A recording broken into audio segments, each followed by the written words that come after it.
So now we move to the next exciting part of today's procedures. And we'll now move on to our speakers. I'm going to hand over to Claudette, who will do the introduction of the first speaker. Thank you very much, James. It gives me great pleasure to welcome all our speakers, and none of them are strangers to Retina South Africa. They've all been supporters of ours for many years. And our first speaker is Hazel Sacharowitz. Her presentation is the Retina and Disorders Relating to the Retina. You can share your screen if you like, Hazel. And Hazel is an optometrist who's got a special interest in the field of lower vision. She's currently in private practice at the Low Vision Centre in Hathaway Square. But prior to this, she lectured and trained students at the lower vision in a section of optometry at the Technicon and UJ. And she was there for more than 30 years, which is where I met Hazel. But I think all her degrees and all her achievements don't mention what she actually is and what she means to people with low vision. And I know there are a lot of people who are on this, at this meeting, who actually are patients of hers. And I can personally attest this, but if it wasn't for her care and her determined to eke that last letter out of my reading glasses, I wouldn't cope as well as I do. So Hazel, we are all eternally grateful to you for your care, your expertise, and we thank you for being a speaker today. Thank you, Hazel. Hi, everybody. Thank you, Claudette, for that wonderful introduction. It really is a pleasure to be able to share my expertise and my little bits of experience with you.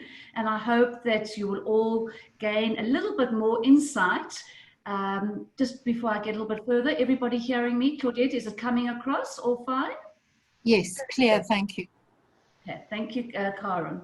Okay, Claudette asked me to speak about retinal conditions as my topic. And wow, what a massive topic. You know, we are now, your organization is now known as Retina South Africa. Some time back, you were known as Retinitis Pigmentosa Association, which sort of limited, but now known as Retina South Africa. It incorporates so many different diseases of the retina.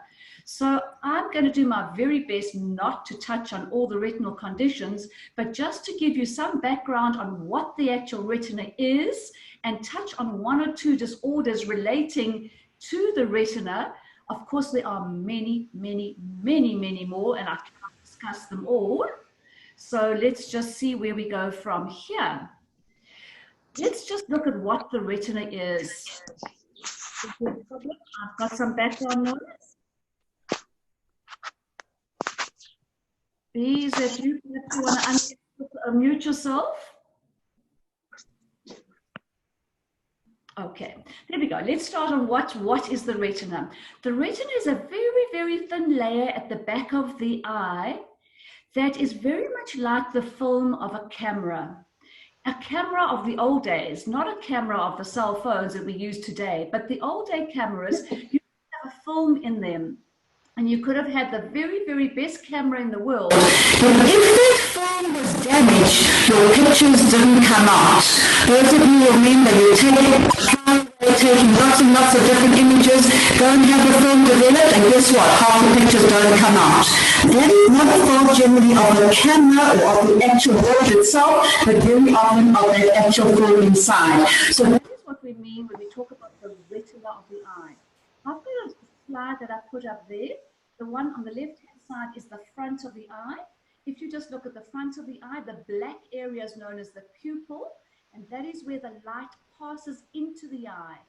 Through the pupil, through a lens, through a jelly part in the back of the eye, and then focuses on the retina. I'm going to talk a little bit more about focusing on the retina in a short while. But let's look at these layers of the retina. The retina consists of many different layers. Some of them are nerve layers where we've got our ganglion cells and our bipolar cells, following which we get the photoreceptor cells, which are what we call our rods and cones. Now, I think many of us are aware of rods and cones. Cones, of course, are the parts of the eye that give us our color vision, our central detailed color vision, whereas the rods in this photoreceptor layer give us our night vision or our movement. So it's our side vision, our peripheral vision, and our night vision. After the photoreceptor cell layer, we have a pigment layer, the retinal pigment epithelium. This is where a lot of damage happens in many of the pathologies that we have in the eye, where these cells, in fact, start to malfunction and then affect the layers in front of that. The layer behind that, after the pigment epithelium, is then our choroid, where all the blood vessels are, and that gives light to the rest of the eye. There are some rings in the background. I'm not sure if I have a problem. Does anybody want to just let me know if I can continue? No, Hazel, I think it's late people just joining. Don't worry. Thank you. I'll just ignore. So here's another image. Light comes through from the front of the eye, goes through this neural layer, through the photoreceptor layer, and then focuses and is carried back along the nerve pathways through to the brain. I don't want to get too Hazel, involved. sorry to interrupt. A couple of people have just said, please, could you increase the volume? Yeah. Okay, let me get a little closer. Let's try that. Oh, that's much better. That's much better. I'm going to push all the way up. Does that come across clear up? Much better. Thank you. Thank you for that. Thank you. All right. So we were just discussing the different layers of the retina, and I'm not going to get too involved in the layers because we just need to know what the layer of the retina is. And know now what happens when we have damage, and that damage can be anywhere in the retina. It can be in the photoreceptor layer, it can be in the neurons, it can be anywhere from that pathway all the way through to the brain in actual fact. So what does the retina look like? When we look at the eye, when an ophthalmologist or an optometrist takes a light and they look through the pupil area in the eye, this is actually what the retina looks like. It is, in fact, the only part of the body where you can see the blood vessels. The image that I've got up here shows the optic nerve head, which is this yellowy oval ball almost on the right-hand side. So that carries your nerve pathways through to the brain. And then we have fatter vessels, which are the veins that carry the deoxygenated blood. And then, of course, we've got the thinner ones, which are the arteries, bring oxygenated blood through to the eye. On the left-hand side, you'll see these blood vessels look like the branches of a tree almost. But right on the left-hand side, there's an area that's marked fovea. The fovea is the central part of the macula. Now, I'm mentioning the word macula because many people have macular degeneration, and they don't know, where is this macula? What is it all about? The macula is actually a part where there are no blood vessels, and there should just be a lovely yellowy orangey area, avascular, no blood vessels, and that is where the light rays focus at the back of the eye.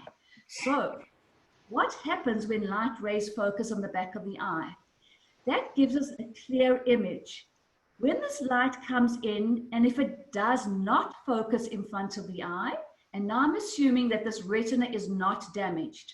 So light will come through the pupil, be bent, if you look at the image on the left-hand side, and if you see there is now an area where the light focuses just in front of the eye, this is called short-sightedness or nearsightedness. So instead of being enough power in the eye, or there's actually too much power in the eye, that light doesn't focus on the retina but in front. That is when we say they can see very well at near, but distant objects are blurred. But please note, this is not as a result of damage to the retina. It is as a result of the light rays focusing in front instead of directly on the retina. The image on the right-hand side says hyperopia, or farsightedness. So these same light rays come in, but they focus behind the retina. So in actual fact, the eye does not have enough power. So it needs to have more strength, more power to bend those light rays to make them focus on the retina. So these are two conditions, myopia, short-sightedness, or hyperopia, far-sightedness. But of course, there is another one called astigmatism, which is a mix of far-sighted and nearsighted. So that means some light rays focus in front and some light rays focus behind.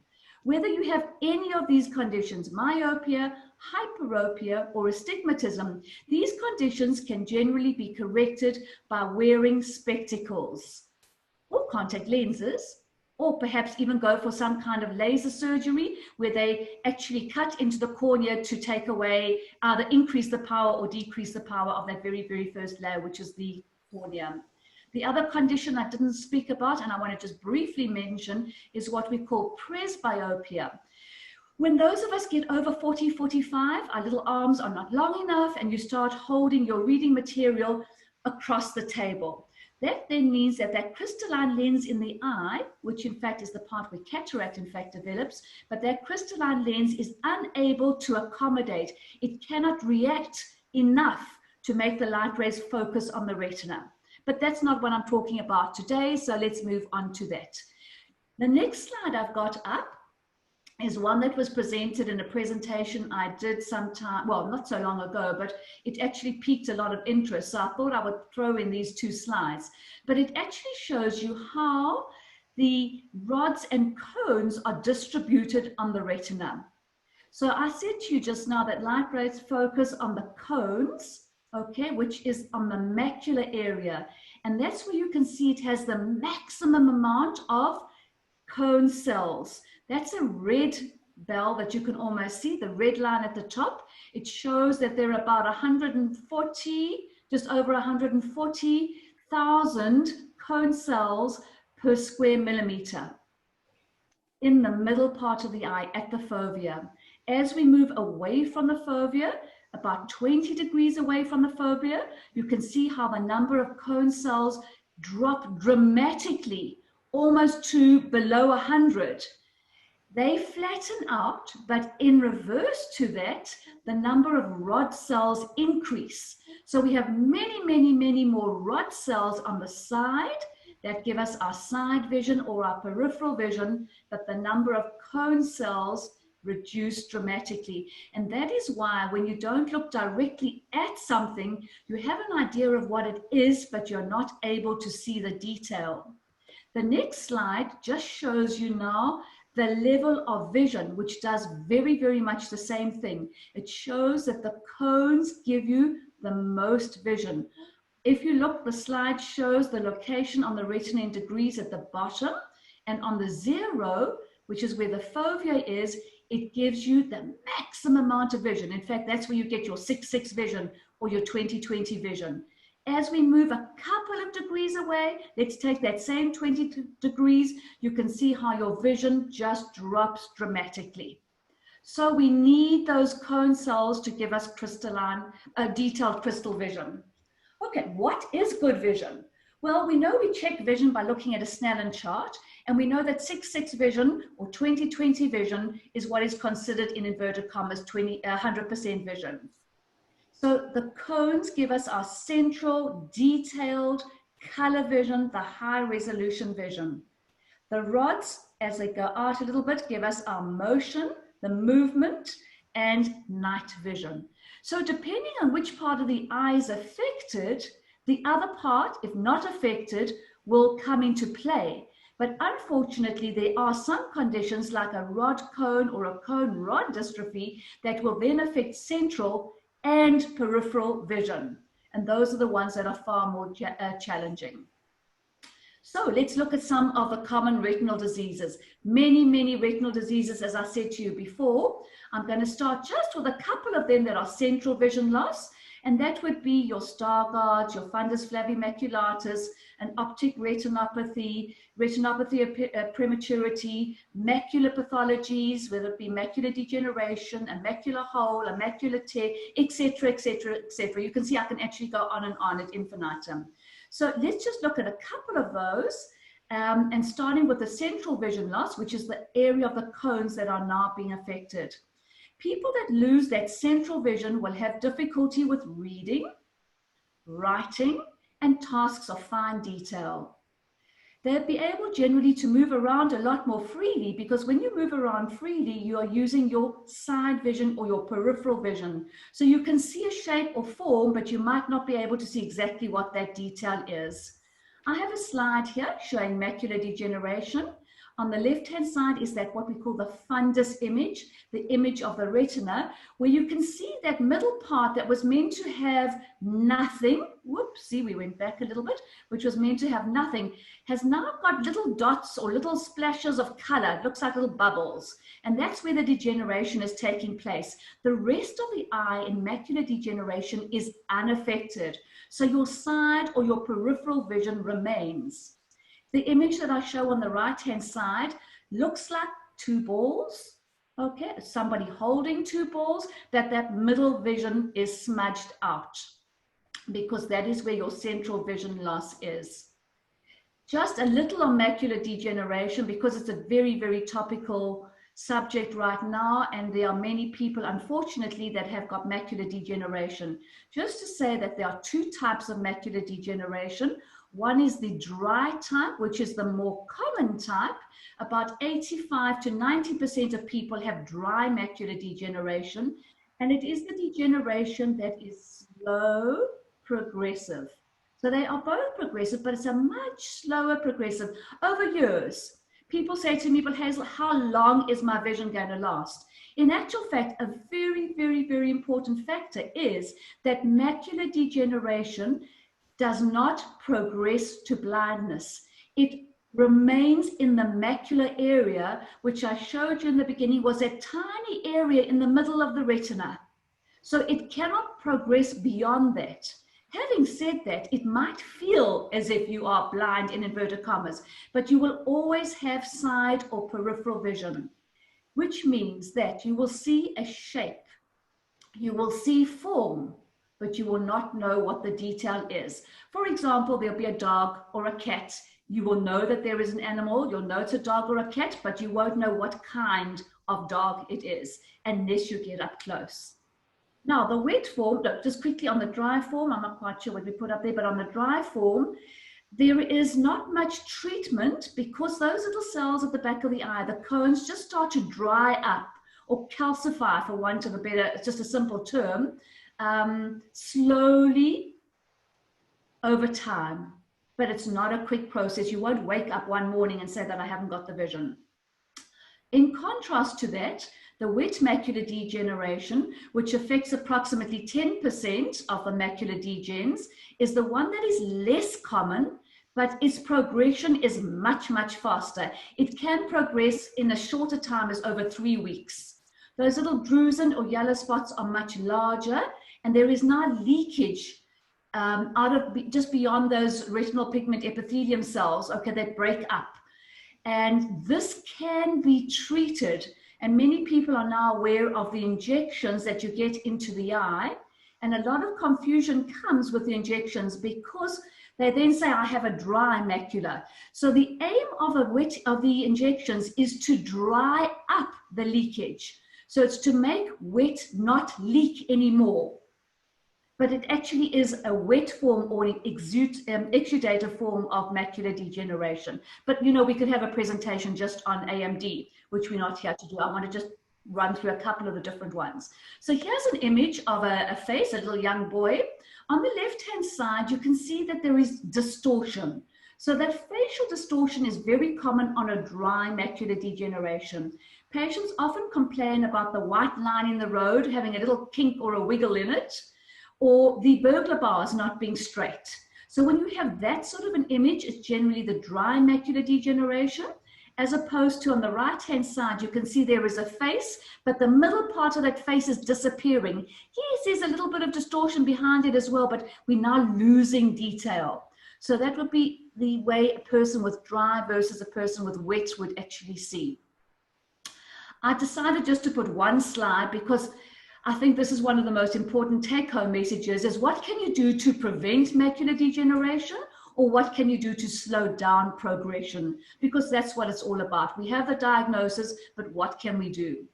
Well, I like to put no smoking right at the top because the risk of getting macular degeneration, in particular of changing from dry to wet, because a dry can change to a wet, is no smoking. So that's number one, no smoking. Number two, reduce your UV or your sun exposure by wearing sunglasses or a hat. Also an easy one to do. Vitamin supplements, quite controversial because it depends at what level your macular degeneration is. There's no point in taking a vitamin supplement now in case you might get macular, but some of the research shows that once you get to the medium level of macular degeneration, you can start looking at some vitamin supplements. And there's what they call the ARED study, which I'm not going to get into now, but there are some supplements that are available on the market. More important in actual fact is your good eating habits. The dark green leafy vegetables, the spinach, the broccoli, the kale are the ones that are good. Exercise is another very important factor. We sometimes forget, in fact, to add how important exercise is, but not only for this condition, but there are, in fact, some research articles that show that exercise can reduce the progression of many of the eye conditions. Macular degeneration in particular, you get what we call an Amsler grid where you can self-monitor. You can take control and you can watch to see if there is any progression. And of course, hand in hand with that comes regular visits to your eye specialist, your ophthalmologist, and or your optometrist. Optometrists are able to offer low vision assistive devices, which are different forms of magnification to magnify out of the middle part of the eye that is not seeing onto the remaining parts of the eye. And of course, Retina South Africa, who have got lots of support for not only macular degen, but lots of, well, all the retinal conditions. I can't not put up a slide. I'm just going to move on because I'm trying to run through a couple of different eye conditions and somehow time runs away with you. So quickly on retinopathy, diabetic retinopathy, where you can see the picture on the right-hand side, you've got leakage of the blood vessels. The little blood vessels leak and you get some fluid that also oozes out, and we get what we call a dot and blot fundus. So here you can see these little dots and blots are all over. They're not only in the macular area, they can affect the whole fundus, the whole area of the retina. A person with diabetic retinopathy will see as if looking through a mud splattered windscreen. I've got an image on the left-hand side and it looks like there's just like black smudges. In fact, that's what happens after they've had laser treatment. You have little areas of vision that disappear. Take-home message for diabetic retinopathy, most important to keep your blood sugar levels under control, because this is as a result of your sugar levels not being under control that your retina becomes affected. The other very important thing is regular visits, not only to your optometrist, but to your ophthalmologist, your eye specialist, to have dilated fundus checks, because wherever there are areas that are affected, where there's leakage, those areas can be treated. So very, very important. I would suggest a minimum of yearly checkups for diabetic retinopathy. Now, I thought I'll talk about one or two topical things that people are discussing now as a result of the COVID-19, and that was the possible cure of hydroxychloroquine and chloroquine. Well, some of the research that was put across for COVID-19 treatment was very, very high doses, as high as 1,000 milligrams over 10 days of chloroquine, and 800 milligrams for the first day, and then 400 milligrams for the next 5 days of the hydroxychloroquine. This was just one study. There are a whole lot of different studies, in fact, that are taking place. In fact, there are 117 studies that I could pick up. The whole aim behind this was to give high doses over a short period of time. I want to just tell you what a normal or a recommended safe dose is. It is 2.3 milligrams per kilogram, this is per person, per day, of the chloroquine, or 5 milligrams per kilogram, that's a person's weight, per day, of the hydroxychloroquine. So the hydroxychloroquine, what was recommended for COVID was 800. The recommended safe is 5. So you can see how very, very intense and what large doses were being offered. So when is hydroxychloroquine normally prescribed, or chloroquine? Well, chloroquine is usually prescribed either as a prophylaxis or as treatment of malaria. Hydroxychloroquine is usually prescribed when there is systemic lupus or rheumatoid arthritis, sometimes for HIV with very mixed results. And the question is now, is it safe when we have COVID? Well, before we get to answer that, let me tell you what happens when you have toxic effect from these two drugs. What happens is that in both chloroquine and hydroxychloroquine, these medications bind with a melanin in the retina pigment epithelium, and that causes damage to the photoreceptor layer and the outer nuclear layer of the retina, and it causes what we call bullseye retinopathy. On the right-hand side, you can see this is what we call a field test, and there's a blacked out area. In actual fact, it's almost like a donut. The central area there is vision. Then we have a donut where there is loss of vision, and then we have vision beyond that. So what happens over many years, in actual fact, of treatment with these two drugs, they say over 5 years, up until 5 years, it's okay, but beyond that, patients develop this donut, this bullseye maculopathy, where they lose areas of vision. So anybody that is on these medications is always advised to see their ophthalmologist and make sure that they have a field test done to make sure that they are not being affected. 5 minutes, Hazel. Wow. Oh, la, la. You started me late, but okay, let's run. No, we took that into account. Ooh, okay, and I thought my talk was too short. Okay, here we go. So, recommendations before you prescribe with these drugs is to see your ophthalmologist. So there's a bullseye maculopathy, and one other one that I quickly want to mention. So just to finish off on that multiple studies now show that these drugs do not provide a medical benefit for hospitalized patients with COVID-19. And in actual fact, in June 2020, FDA was revoked for emergency use of these two drugs. Next slide up is what we call toxic optic neuropathy, and that optic nerve now is all white and shiny and milky, and that should not be. What causes optic neuropathy, in actual fact, is, amongst many other things, poisoning, alcohol poisoning to the eye. And I mention this because people have been found to drink sanitizers, and you get methanol poisoning from these hand sanitizers. So instead of using ethyl alcohol, these sanitizers, some of them have got methanol in, and the FDA in actual fact have done a whole list of different different sanitizers that need to be avoided.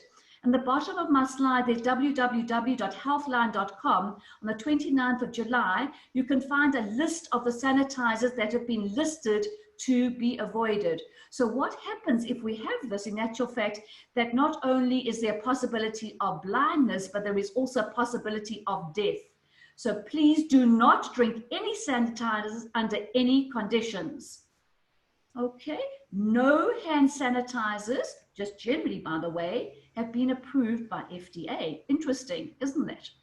All right, retinal detachment, just quickly a take-home message for this one. If you see any flashes of light or floaters with no pain, please, that's considered an ocular emergency, and tomorrow is too late. I can't not mention retinitis pigmentosa. Retinitis pigmentosa is loss of the peripheral or side vision. People are able to see in the middle. So that picture that I showed just now of two little balls, here you can see just the two faces, but the two little balls have disappeared. So that is when there is tunnel vision. Middle vision remains great and nice, but they lose the side vision, unable to walk around, and will bump and knock into things. My last slide here is under coping and support.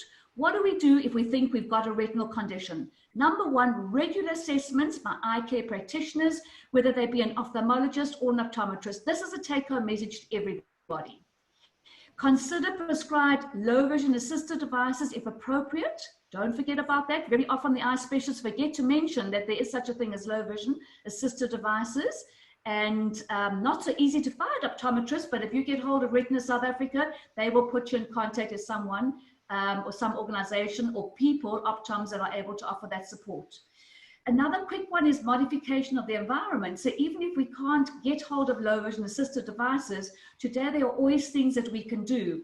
And just simply changing the display on your computer or adding audio options, whether it be on your phone or on your laptop, they always make a difference. The other point I've got up there, consider electronic reading aids and voice interface. Use bright lights in your home or less if it's appropriate. And think about transportation options. I put that in because I think one of the greatest things when you have loss of vision is, how do I get around? So once your vision deteriorates to a level where you cannot drive, please look at alternative options and do not be a menace on the road. Finally, my take-home message for Retina South Africa is get support from organizations such as Retina South Africa, or maybe genetic counseling, or there are even support groups and WhatsApp groups where you can meet other people that have got similar conditions and you can get support from each other. Thank you for the opportunity. I hope I finished in time now. Thank you. Thank you very much, Hazel. I think Corin was a little bit harsh with you, but anyway, that's fine. We'd like to thank you. You always take the most complex details and make them so understandable. And I hope you'll be able to wait till the end of the sessions, because I'm sure there's lots of questions that I see already coming up.